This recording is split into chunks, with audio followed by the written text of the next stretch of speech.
Assalamu alaikum warahmatullahi wabarakatuh. Sunana Ibrahim Said a cikin wannan channel mai albarka tashar KYC Nigeria Tech TV. Yau na zo mana da wata hanya ne wanda za ta amfane mu gabaki daya.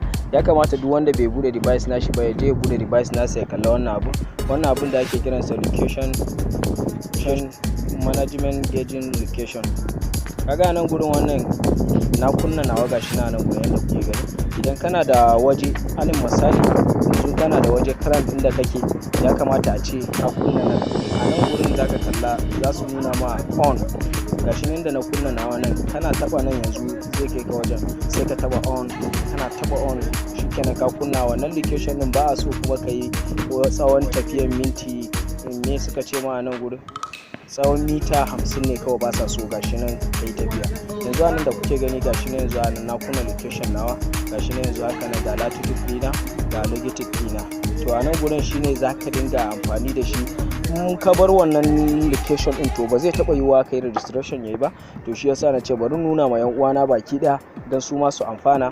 Idan baka kunna device naka ba yau ka kunna device naka dan sabida zai amfane ka. Idan baka yi haka ba kusan ma in ce ma yanzu hakan nan ba zai taba yiwa ba in kana da current location.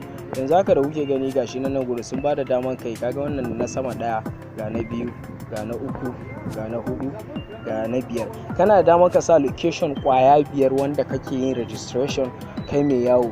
To ya kamata daga ka je wannan wajen kawai zaka zauna kawai sai ka danna wannan location din ka bude sa sai ka danna on. Kana danna on to ba a so tsakanin shi ka dan bashira ta na tsawon mita kaman haka kaman mita 50 dai hakan nan suka ce dai. Idan kai to in ka je ma registration ba zai taba yiwa a can ba.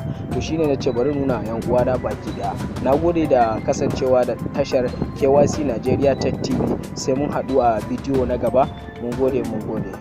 Sannan kuma ina tunasar da ku akan cewa fa duk wanda ya bude fa to kar ya kulle.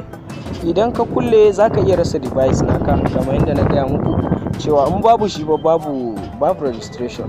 To ya kamata a ce karka kunna kuma ka kashe shi. Ka zauna a inda kake sannan ka kunna shi. Wannan shine ka'idansa. Sannan kuma ba za ka yi tafiyar tsawon mita 50 ba.